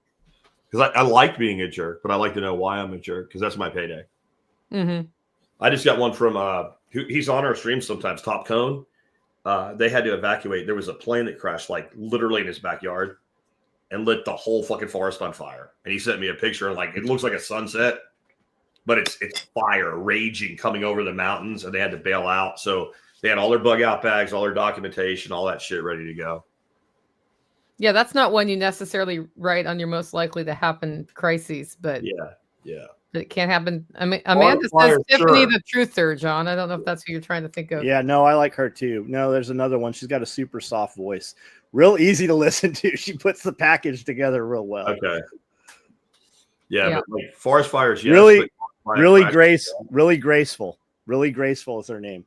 Okay. Like listen to the one she did on Starbucks. How Bill Gates' grandfather actually stole Starbucks from the people that founded it. Like just listen. It's pretty wild. Crazy. John, did you listen to the one I did right before I went away for the event on corporate welfare and how all warfare is corporate welfare and how fucking Walmart, literally you get hired at Walmart. Their minimum wage nationally is like either $14 or $15 an hour. So if you get 40 hours a week at $15 an hour, you do not qualify for SNAP benefits. Well, they won't let you work 40 hours. They won't let you work. They also never give you a set schedule, so you can't work anywhere else. right? So your schedule, like you won't know your schedule to like the week of. So try to coordinate a second job, and they'll tell you like this is always your primary job. But we gave you a flexible schedule, flexible for us. But they have a rep at almost every Walmart that when they get a new hire in, one of your orientation things is they sit down with you to fill out SNAP benefits. Interesting. So my theory has been that all of these companies, Walmart is basically propped up by the government through SNAP and welfare. That's what I'm saying. Because that's where it gets spent, right? Where does the $40 billion in soda pop get purchased? Where does the candy get purchased? So if you cut that off, I mean, who did they prop up when we were all locked down? Yeah. Who did they let remain open? Walmart, Kroger, Albertsons, right? But Walmart gets 25%, 25 cents of every dollar that goes to SNAP ends up in Walmart coffers. Yep. And the biggest partner in Homeland Security is Walmart. And then you track it further, right? So what does everybody buy at Walmart? Fudge rounds, right? Like Oliver Anthony said, right? So then everybody gets sick. So since their income's low enough, then they get on Medicaid. Yep. Then they fill their prescriptions at Walmart, and Walmart profits, and then the drug companies profit by selling the drugs that are paid for by the government. What I said was, I dare anybody to give me a single welfare program that doesn't, in the end, benefit corporations more than people, because people spend money and corporations and wealthy people buy things. So where does the asset accumulation occur? And so that's why, no matter what you try to do to make it a little bit more reasonable, the fucking world falls apart. We did a thing here in Texas last legislative session to simply say certain things you could, because the states actually manage the SNAP distribution. You can't buy certain things with SNAP. And it was like certain like snack, like fudge rounds. We made birthday cakes from the deli and like soda like that. pop, basically. It was also soda. And the soda was what fucking made everybody fucking snap out. So the soda lobbyists and the sugar lobbyists, the corn lobbyists, right? Because it's all fructose corn syrup, descended upon Austin. There were literally more fucking lobbyists in the freaking legislature than legislators. And they made it like we're punishing children and it's racist and got the fucking NAACP involved and all kinds of shit. And it was all over like, listen, you don't need to be spending your fucking SNAP on Pepsi or Coke. And all you have to do is look at the health of those people and you can see it. And like, I was thinking today, like, if you think about the job a person does at Costco and the job a person does at Walmart, the functional part of the job is very similar. Walk into Costco and look at the people that work there. They're reasonably happy. They're standing upright, right? If you ask them something, they fucking know. They have the capability of looking you in the eyes. They like, if they don't know where something is, they're like, hold on. They call somebody like, okay, he's going to take care of you. And they come get you. And like anything you need, you're taken care of. Go to fucking Walmart. First of all, everybody looks like this. They're hunched over. They're defeated. They're emotionally destroyed. But it's not just the fucking workers. Look at the shoppers. Like you look at Walmart, you just feel like, I hate when I have to go because I feel sad. Yeah, if you need help, they're going to get 3 more people that can't help you. Yeah, they look like the bullies from The Simpsons, the employees at Walmart. I know you've seen people of Walmart.com. Oh, absolutely. If you're feeling bad about yourself, I've been people of Walmart.com one time. You're just not good enough of a human being, and like your life sucks. Like go to that website, and unless you're on it, you will feel better about yourself. Yeah. I will admit, I showed up to Walmart in my PJs in March of 2020 when I woke up and there was no power and no communications. And I was trying to drive away from my house to get communications like cell. And it didn't occur to me I should put clothes on because I was just going to be in my car. And I made it all the way to Walmart with no communications. And I almost walked in and I realized I was in my PJs. I forgot what I was wearing. How long you would have been there? I would have been on that show. Somebody would have clicked you and posted you. Yeah. How long until there's dialysis centers at Walmart? There isn't already? I bet you it's not long. I bet what they'll do, they won't be in Walmart. They'll make a deal with DaVita where they give them fucking space in the parking lot to put the DaVita clinics in. So because right now there's a fucking DaVita clinic like every fucking 3 miles on my way to Fort Worth. In 23, Walmart had stated it was on their website. You can see it. I'm sure it's still there. That their goal by 25 was to have 60% less people attend the store, and that you as a Walmart customer will be delivered to. Their new stated goal is that by 2030, nobody will come to Walmart any longer. It is all going to be a delivery-based service like Amazon. Like Amazon, okay. Well, they're doing better than Amazon right now. Ours are pretty good. Yeah. Like I can get things delivered in a day or two here. Amazon's 2-day shipping takes over a week to get to my house. We did just have Amazon delivery driver bring a pack of paper towels in a bag big enough for me to get inside. And then 5 minutes later, a different driver, this is the same order, a different driver brought all the rest of the stuff 5 minutes later. Huh. That's about weird. Where they pick up and shit, and who has what room on what truck. I guess. Yeah. I question them sometimes with that, but then I think about the data-driven nature of that. They probably know what they're doing. It looks dumb to us, but there's probably a reason for it. Well, it's all coming from the same Walmart. I mean, both drivers came from the Walmart. I thought you were talking about Amazon. No, okay. Amazon's pretty good too. Okay, yeah. I didn't know that they were doing better than Amazon, Nicole. Is that just for food, or is that for all things? For me, the time in which the speed at which I can get product, which is what matters when I'm getting delivery, is better with Walmart, and the items are generally $1 or $2 cheaper. So you're saying they're doing better for you, not they're doing better in like gross. I thought you meant like in gross sales. Oh, I don't know about that. No, I mean like their actual quality of service is better. But John's right. You'll get 5 items in your Walmart order, and you'll have 5 different drivers sometimes, rather than people getting everything in one order. So we had a Walmart move right there. See that comment? So I don't know how that can happen, because it's not even an option on the service that we use for Walmart. We had paid a membership for a higher level delivery service where we could pick the driver, and because the driver would also rank the customer, we had 2 or 3 drivers always, and they said, hey, we fight over bringing your stuff, because Amanda always tipped them very well. But that has since gone away. They've changed that service. But the delivery is pretty good. We have ordered things from Walmart that are at the local store that don't show up, and then are all of a sudden the system updates and it's being mailed to us from Walmart.com online. Wow.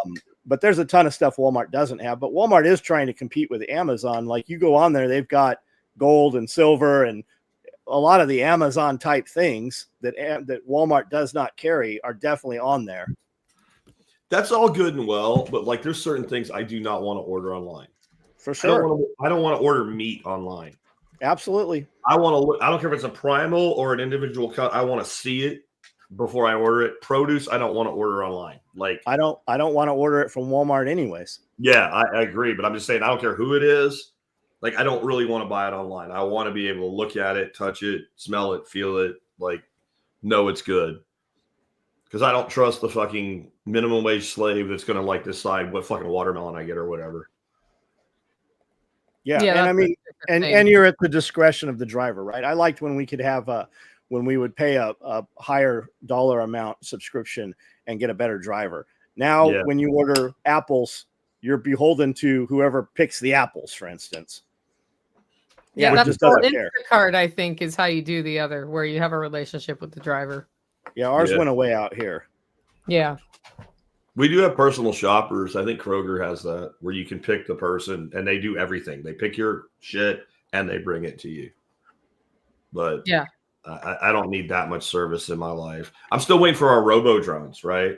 We're just gonna like bring it and like put it right down in the yard, because that was a promise like 10 years ago. I just want to see them get tangled up in wires. You know, by next year, man, Amazon's just gonna deliver your shit right on your front doorstep. You know? Yeah, Josh. Jack, do you get Butcher Box anymore? No, they pissed me off a long time ago. I cut bait with them about 4 years ago. They went ESG, and the dude I worked with for all those years was let go because they needed to hire 3 women, because they just needed to hire 3 women, and they hired like 3 Gen Z fucking retards. And I'm like, I can't work with you guys. I'm sorry. Like, they wouldn't do anything special for my people. They wanted to renege on their deal with me, which was they were paying me in meat. They wanted to go to like the standard affiliate. I'm like, I'm not just outside sales for you guys. I'm inside sales. I'm maintaining your customer base for you, whether you realize it or not. I did the math, and I'm like, there's probably like $1.5 million to $2 million in recurring revenue under my people that I brought in over the years. And I'm like, if you don't value that, I don't value you. Go get fucked. And I really need a new meat vendor because that is a cool service. Like, I'm not for buying meat from Publix or Kroger or whatever, somebody picking the meat out. But if it's a good curated product with good quality meat, I would bring somebody back. Somebody told me about Good Chop, said they've had pretty good results with them. I mean, I don't know. Everything's got who has a subscription box is Joel Salatin. Does he? I'm pretty sure he does. Yeah. Can he handle the volume? That's he knows the answer to that question. His son probably knows the answer to that question too. Yeah. Because like what's his name? Texas Slim does that stuff too, but it's like all individual. It's weird. Like, you're buying from this one ranch or something. And if people are going to do that, that's fine. But I can't manage a discount program like that. Like I said, some things are good distributed and some things are good centralized. I mean, all we need to do to fix the meat problem in this country is like have more processing facilities that can actually process fucking meat. That's it. Yeah. That's literally the only fucking thing you have to do. Like, anybody in a place where you could raise cattle should be within 50 miles of a facility that can process cattle. Yeah. That's all you need. And it's not hard. And we used to do it and nobody died. Right. It's not 1875 where we don't have refrigeration. Yeah. The government acts like they fixed everything. No, fucking refrigeration fixed everything. The same shit with diseases, right? I'm not saying all vaccines are useless. It's because some are actually useful, but they make like fucking vaccines fixed all the fucking infectious disease. No, fucking engineering fixed the infectious disease problem. Why don't we have malaria in the United States? People think like, oh, it's only in the tropics. Bullshit. Fucking, you got malaria out the ass in Virginia during the colony days, draining lowlands that fucking fostered mosquitoes. Like, that's what got rid of fucking malaria. In fact, I would say if you don't know the history of malaria and mosquitoes and rubber trees, you cannot possibly understand the history of the Americas. Those two things had, and fucking seagull shit in the Falkland Islands, right? If you don't understand those three things, you can't understand what actually happened. Because, like, so rubber alone was one of the things necessary for the Industrial Revolution to even happen. If you can't insulate copper, you can't send power. You can't do it. You have to have something insulated. And today we have all these like synthetics and shit. We didn't have that back then. That's what made rubber so fucking valuable, that we could actually insulate things with it. And mosquitoes, the whole slave trade, as it was out of Africa, was built on malaria. Because when they brought over the white slaves and they put them to work in the fields in frickin' Virginia, they all fucking died. But when they brought over slaves out of Africa that had been exposed to malaria for multiple generations, they survived. That's why that decision was made. It had nothing to do with racism at the time. It became racist, but it began of just like you would pick a chicken, right? I put this chicken on my farm and it fucking gets killed. And I put this other chicken on my farm and it roosts in the trees and it lives. So which chicken are you going to run? Because that's how we viewed slaves, no matter what color they were. They were like they were property. They're livestock. So that's how that whole thing fucking started. They'll never teach you that in grade school or high school or whatever. Bullies on the Simpsons. I cannot hear Ed. Well, Walmart boys look like bullies on The Simpsons. I can't unhear that. They just look unkept. They look, their hair's greasy. They have no body shape. Like, you're not sure what that outfit they're wearing is. Their Walmart vest is super dirty. Like, they look. I mean, that's the majority of Walmart. There's always a couple that are there put together, and those are the ones that are clearly running things. And the other thing with like Josh saying he saves 55 minutes going to Walmart. When Amanda goes to Walmart, that's a man hour of her day that is wasted just to and from Walmart. Plus, when we go to Walmart, we went to Walmart the other night. When we order online, the things we order show up, and we spend way less. We walked into Walmart the other night, and I put a few random things in the shopping cart that we would not have bought had we ordered it online. And I go, what do you think this cart is? $500? She's like, nah, probably like $400. It was exactly $400. $400. We will definitely use it, right? But it was not stuff that we would have just bought had we ordered it online. It still wouldn't be here. Yeah. Sometimes I need to go to the store to look at the things for the purpose, but in general, if I can avoid going to the store, life is better. It's always better if you can stay home. There they are. That's the Walmart dream team right there. That's what they look just like that. Like, what is that head shape? What's that shit? Bro on the right. Like, Yeah. I've seen that guy at Walmart. Absolutely seen that guy at Walmart. Yeah, there's every time I walk, I'm like, look at that fractured DNA. What the hell happened to these people? Like you guys using like home nuclear, like you're playing with isotopes. What's going on? Little cesium-237 in your coffee every morning, like. I mean, I could put that as an add-on on my website. Cesium added to your coffee. A little bit of inbreeding. Chromium. Cesium-237 and chromium-33 infused Jack's bourbon blend. People always want me to add the mushroom powder to the coffee, but I sell whole bean. No. So I'm like, okay, well, you make me a mushroom packet add-on, whatever, right? Yeah. And then it never happens. See, I don't know what they're doing because the people that do the mushroom infused, it's always pre-ground. Yeah. And I thought one day, you know what a great idea is? I'll make a French press and I'll take the mushroom shit and I'll throw it in the French press instead of in the coffee mug. And then it was like fucking the hydraulics on a fucking excavator trying to push it down because it's so fine. It clogs the shit out of everything. It's probably ground less finely. Yeah, just put your mushroom powder in your fucking cup when you pour your coffee and you'll be fine, man. I use 2 scoops of the Sacred 7. I use it every morning. That's what I do, yeah. Ever since I heard you talk about it 10 years ago, I've been using it every day. I think there are probably like niche, small producer products that are maybe a better quality, but of the mass, there is. That is the best that you can just always buy. You can always get it. You can put it on auto ship. It comes to your fucking house, and you don't taste it at all in coffee.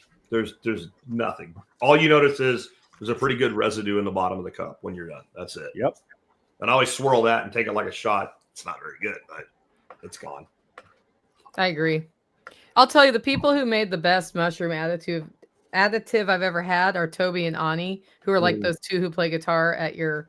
Oh yeah. Like I sang with them, John, at one of the SRFs. I know who you mean. Yeah. You've met them. They had like cinnamon and nutmeg and all this stuff mixed up in there. It tasted great. Cool.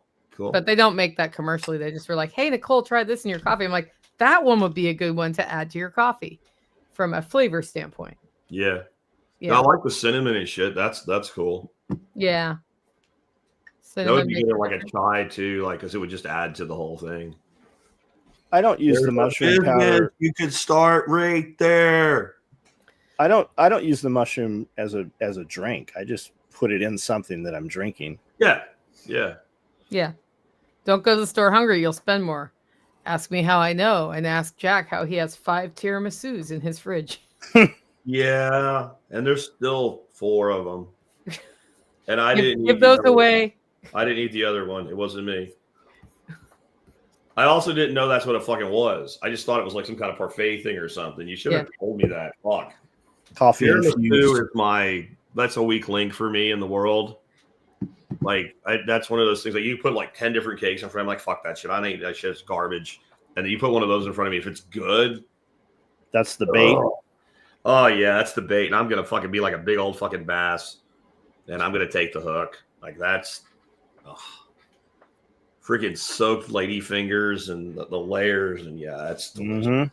Yeah. I want to make one of those from scratch sometime next year. Yeah, we had tiramisu last night at dinner. They have at the local restaurant here.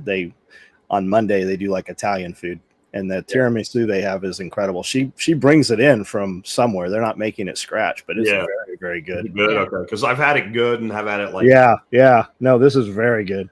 Tiramisu is kind of like calamari. There's no like it's okay. Right. It's dog shit or it's amazing. Like a good calamari, I don't care if it's a steamed with sauce or it's like fried or whatever. It's delicious and it's tender, and like, or it's just like a rubber band you could shoot. Yeah, exactly. When I first started dating Dorothy, we went to Mexico together, and we were at like an all-inclusive. And there's a thing at the end of the table. I know it's calamari because they're all the same size, but I know when she looks at it all excited, she thinks it's onion rings, and I'm like, no. I knew it was going to be rubbery bullshit, and I did not want her. Like, I feel like if she tries something and it's not good, never again. She'll never fucking touch it again, right? So like we have to make sure the first experience with a new food is like as good as it gets, because then if she likes it, she'll eat it. If she doesn't like that, then I don't want her to eat it, because if you don't like something, don't fucking eat it. Do you still have a 3D printer, Jack? You got a 3D printer, didn't you? I do. I don't use it. I meant to barter it at the last workshop, and I did. Man, Amanda got one and was just kind of playing with it, and I think we have 7 or 8 of them now, big ones. Yeah, and they're running 24 hours a day. She's building product. We're doing 3D patches. She's building battery trays. I mean, you name it. Kill flashes for optics. Mine was like the best consumer level of that size you could buy 4 or 5 years ago when I bought it, and they were like $400 and something, and now you can get like $100 for it. And there's a new brand that are like the entry level one is like 200 something bucks. And like you just get it, set it up, and fucking put a file and hit print, and it just works. Yeah, she's got camera. I'm open to getting one of those because fiddly shit. I don't have time for fiddly shit. Bamboo, man. Get the bamboo. She's got them in. She's got them in cages. She's got them just open. They've got cameras on board. Like like she has an app while we're at dinner, and she's like, "Oh man, this thing stopped, or I need to change." She's got 4 colors that'll print 4 colors. It'll stop. Yeah. Dude, it is wild what these things are capable of right now. And anything like I remember you talking about Thingiverse when you had that dude on. Yeah. And dude, the stuff that she got it to make stands for green tree pythons. Okay. And I'm like, whatever, do some, have fun with it. And now like those things, they're running all the time, man. Yeah. I might pick one of those up because they said like the entry level ones are $250, something like that. And so there was a dude that was interested in mine, and I have a couple reels of filament and shit. And when I saw how much they sell for now, they're like brand new. They're like 180. I'm like, $100 you can have it. Yeah, she's got. He didn't care enough to climb up and get it off the shelf, and I didn't care enough to get it off the shelf, drag it out to barter blanket, put it on the blanket, and then end up having to bring it back in the fucking house. I would have taken anything for it, like $50, a couple ounces of silver. I gave mine away for free, Jack. I might have to. Like I did that. I was like, you want to play with a 3D printer? Take this. I never use it. It takes up too much space. It needs to be cool in the room. Like there's a whole. Mine had a big issue with adhesion to the board. And like I tried all this shit. I tried the spray. I tried the fucking tape. And like I didn't get a print going. And I'm like, okay, it's going good. And I'd leave and I'd come back and fucking shrink everywhere. I'm like, you know what? I don't need a fucking battery holder on my beadboard that fucking bad when I go to Amazon and go $20. Boom, there's one at my house in a day. Like fuck this, I don't need this anymore. Yeah, there was a lot of nothing it could do that I really wanted so bad that it was worth dealing with the bullshit. But if it was just okay, I need a thing, and somebody made that thing, and I can just put it on there, then I would keep it set up and I would run it. But think about what they're doing at SOE, right? They've already got that built in. We produce things. Yes, got a market of people to buy it, first of all, and an unlimited capacity for coming up with interesting ideas. I don't ship product. I don't want to ship product. I do not have a warehouse, Yep. Yeah, a lot of that problem you're having is probably temperature and humidity. Yeah, I don't want to dick with that. Sure, absolutely. I don't want to dick with that. But the guy told me the bamboos, he's like, you just set it up and they just work. Yeah, there's entire companies that have been built just off 3D printing extra stuff for the Milwaukee Packout toolboxes. Yeah, entire companies making massive volumes of stuff for these things. I feel left out, but then Emily came in. It's your fault, Nicole. Seiko, thank you. So what was she printing as stands? Like what was she making for the pythons? Literally just picture 4 vertical legs. Yeah. With connecting like a tabletop without a table. Yeah. And they just get on there and perch. They're just perches. Yeah. Like a bird perch, but it sits because a lot of guys doing green tree pythons, high humidity, they're going to keep them in shoe boxes with water in the bottom. And this just gives the animal somewhere to perch above the water. Out of that water. Yep. Okay. I got you. Huh. There's a lot of little shit I could do. I mean, if I had one that I didn't have to dick with. Like we were talking before we got on air, like this, I'm fixing to have to figure out how to get all my shit to podcast for like a month into my wife's office and podcast out of there because this whole office is getting redone. I'm going to redo this back wall. And I think of things I want to hang on it for interest. And then I'm going to be able to put the camera further back so you can see more of the wall. And some of that might need some custom hanging things and stuff like that. And that would be cool. But again, I was promised, get it, drag a file, hit print. That did not occur. It's pretty there now, man. Okay. We use a product called OmniWall. They call it gold-plated pegboard. Yeah. This company OmniWall makes this metal pegboard, and they have it takes standard pegboard, but it also has proprietary stuff in it. where it actually cams and locks into place. And they're neat. They'll do any color you want. You can get the color combo that you like if you're DeWalt, Milwaukee, whatever. But Amanda found all these files where she can 3D print baskets and stuff to go, because she wanted Tiffany blue, and they don't do that. So she printed out a bunch of Tiffany blue stuff that locks right into this thing. She just put right in Bamboo or Thingiverse or wherever she was. She put in OmniWall, and there was hundreds of files of stuff people had already programmed for stuff to go on that thing. So, hey, I just saw something. Is this a loophole in StreamYard I don't know about? So, like on my account, I can stream to 7 sources. So I set up 7 sources, and there's 2 more with a link. Is that y'all? Did y'all do that? It was John. It was John. That's so cool. I'm streaming to multiple of my sources right now. So that's what I'm saying. So even though I'm only limited to 7, if I have somebody else with a StreamYard account, you can use that stream link and you can go beyond my 7. That's fucking cool to know. Yeah, Yeah. I think it's 120 a month or whatever their top account is. That's what we use. Because I just found out that you can now you can stream directly to fucking Instagram without a bunch of bullshit. Yeah. If you have a Meta Pro account, and I'm glad I said yes when Facebook asked if I wanted one, because I didn't know that's what it would let me do. Same so thing with X. Stream to Instagram today, and I'm like, then I have to nuke one of your streams, and like I don't want to do that. Same thing if you're verified on X, you can stream to X also. Yeah, I'm verified and I can't stream to X, and no one at X will help me. Weird. No one will fucking help me. Like literally, there's no like even if I try to do it directly, there's no fucking button there, and I feel like multiple fucking. You're too dangerous. And they're like, you have no restrictions on your account. I'm like sending them screenshots. What fucking button? Send this back to me with a fucking arrow on it. Show me what button.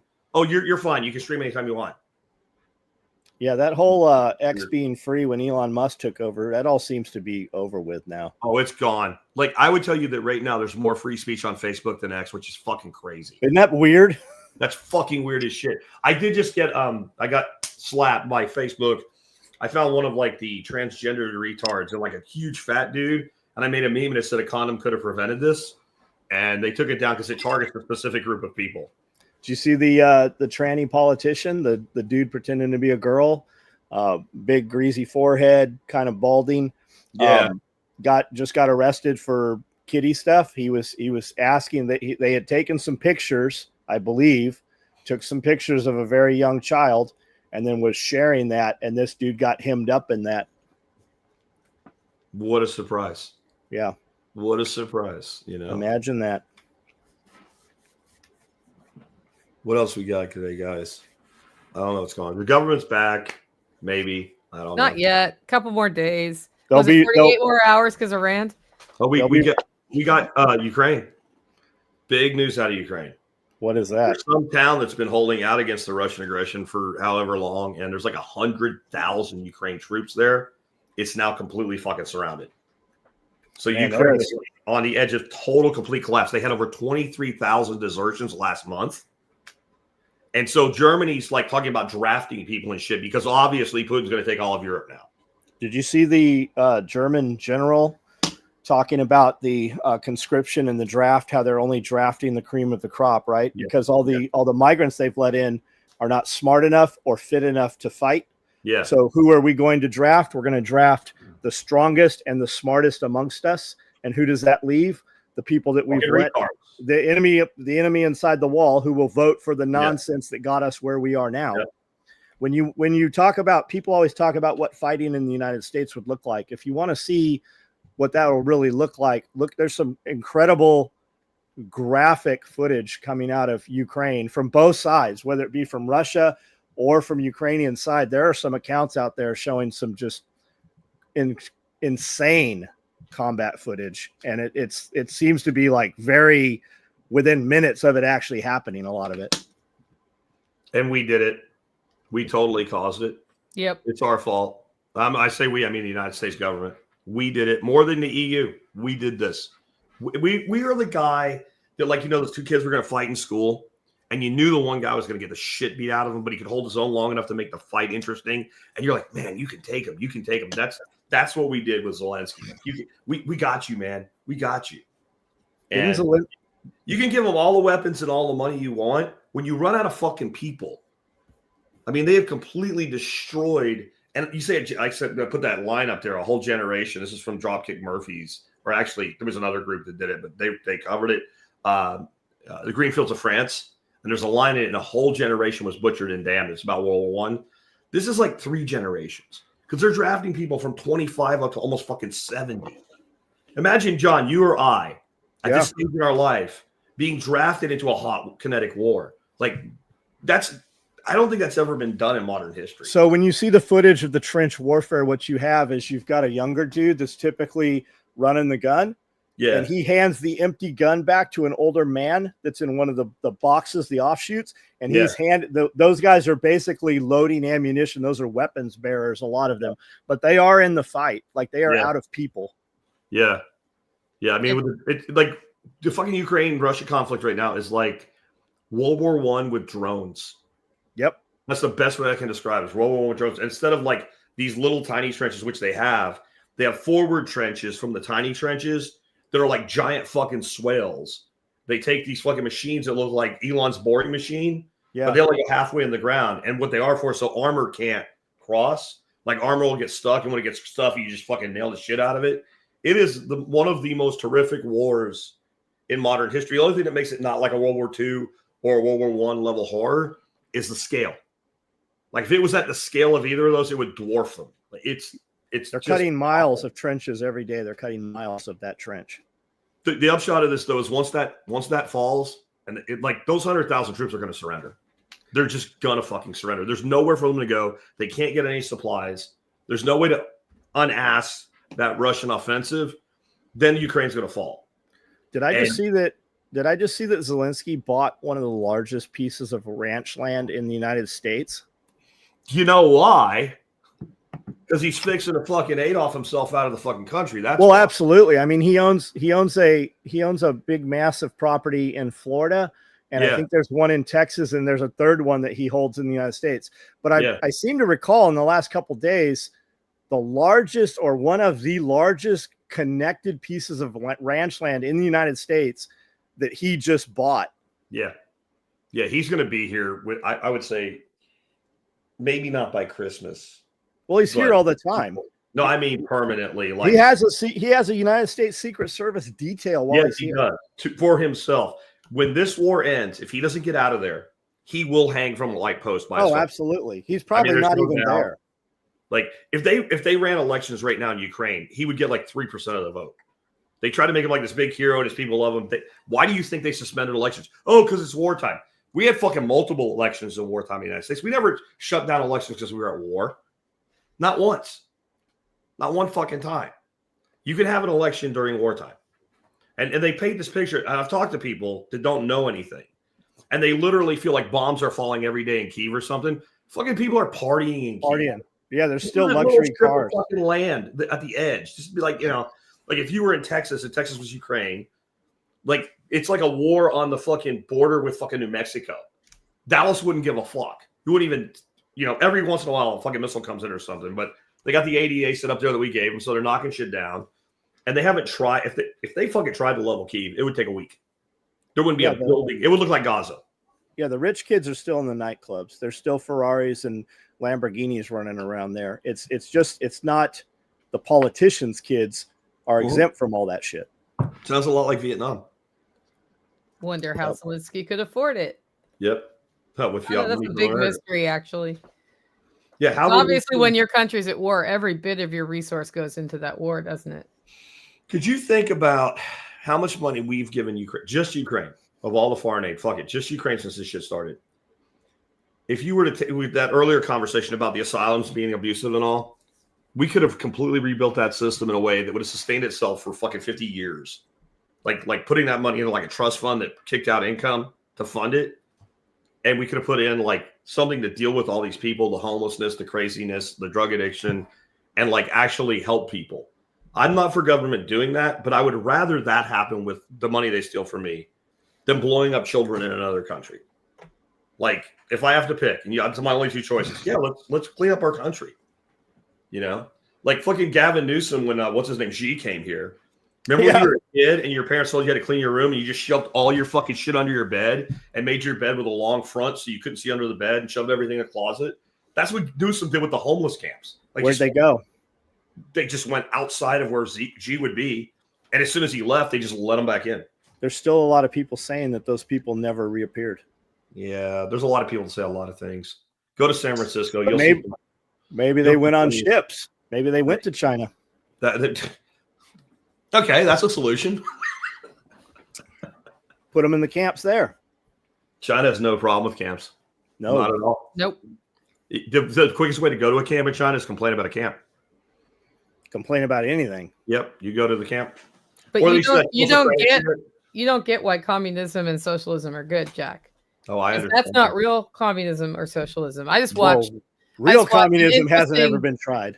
A real interesting chain about people saying that is idealistic socialism, not real socialism. Over at my friend's New Zealand. Here's the latest line. Page. That's not even socialism or communism. That's authoritarianism. Yep, that was on there too. Yep. That's the new line they're teaching these fucking retards in school. It's authoritarianism. Watching them, argue with somebody I worked with who was a very accomplished economist in the libertarian world, and then he went on to become the deputy prime minister of New Zealand.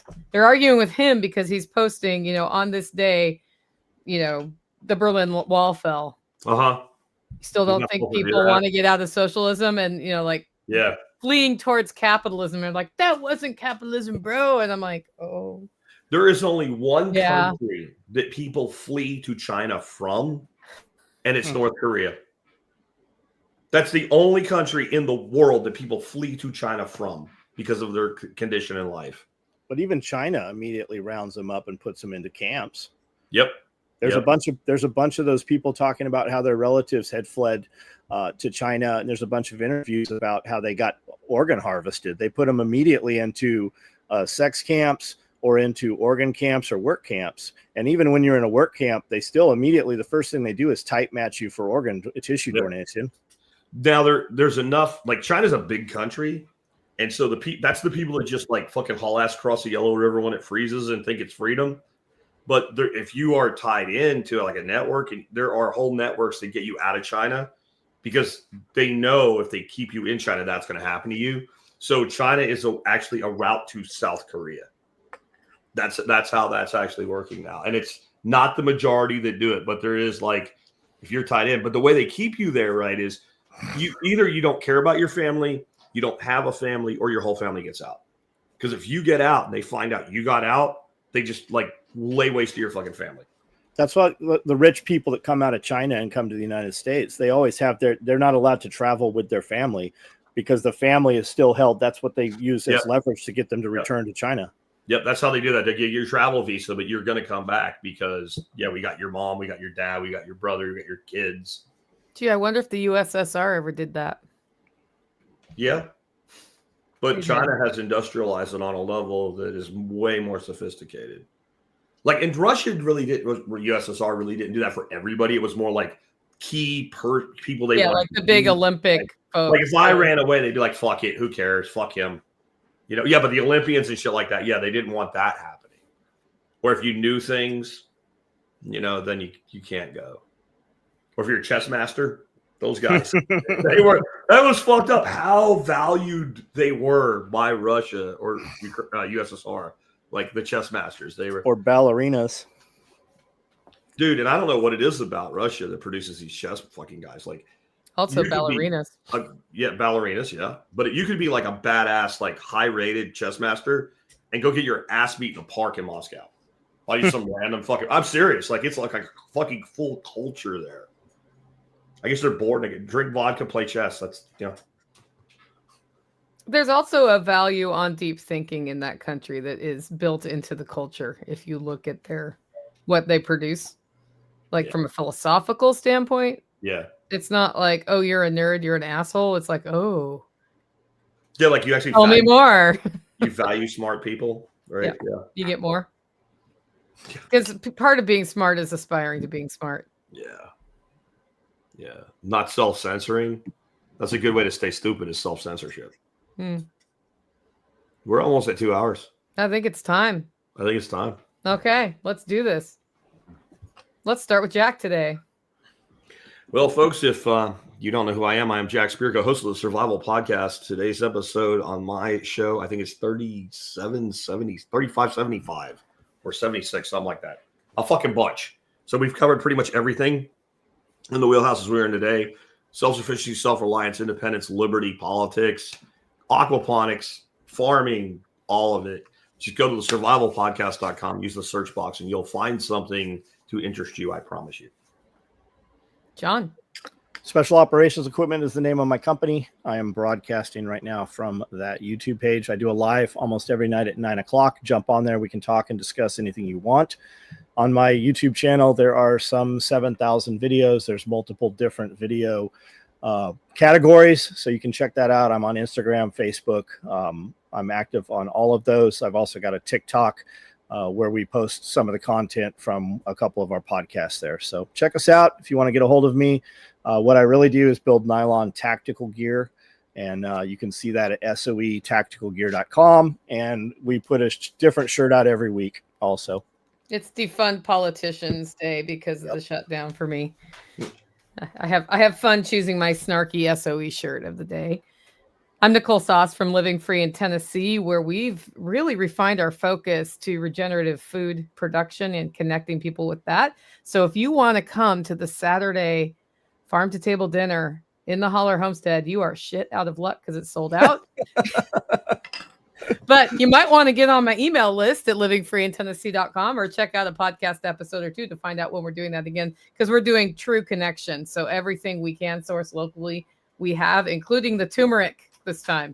That was a big score. So just want to see more of that. Cans right now? You're not going to pimp your cans? Oh, yeah. My cans. They're missing. I don't have one in here. Mom, bring me a can. Anyway, I do have. So that's true. I also roast delicious coffee at hollerroast.com. We have K-Cups back in stock finally. They were out of stock for a little while. Amanda Willis got the last K-Cups before this run came in because she deserves them.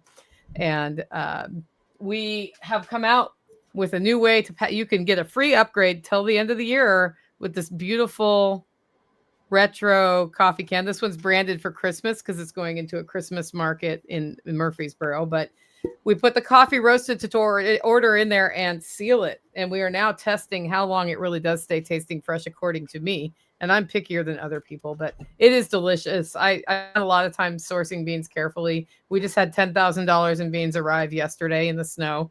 So now would be a great time to order your favorite coffee at hollerroast.com. Don't wait. Christmas comes and you might get in the back of the line and not get your coffee till January. She has a subscription service too, so you guys can just sign up for it and it'll just show up once a month for you. Exactly. All right, when people like John and Jack are selling for you, you let them do it. Go ahead, Nicole. I said I'll just shut up. I'm just saying when you they're going to say it better than I can. Yeah. All right. We'll see you guys next month.